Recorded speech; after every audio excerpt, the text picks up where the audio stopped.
What does it mean to be called a pragmatist?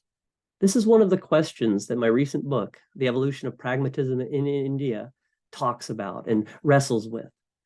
My story is simple. It's the untold story we've all known is out there, but have never seen the full version of. And that is the relationship between Bhimrao Ambedkar and his teacher, John Dewey. In my book, you'll see how, through a variety of archival sources, books that Ambedkar annotated, and his own works and writings and speeches, can easily be seen as a pragmatist. Now, what I mean by pragmatist is not some simple equation that he is saying the same thing as Dewey.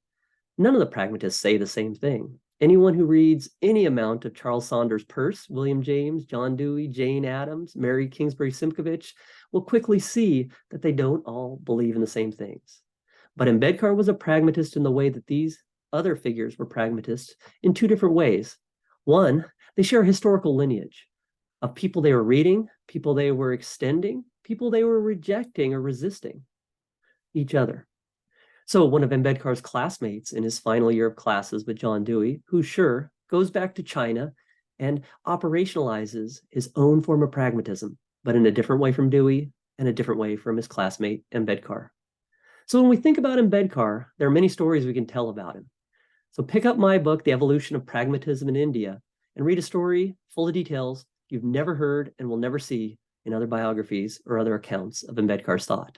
We all know of him as an activist. We know of Ambedkar as a Buddhist. But do you know of him as a pragmatist? That's precisely the story my book aims to tell.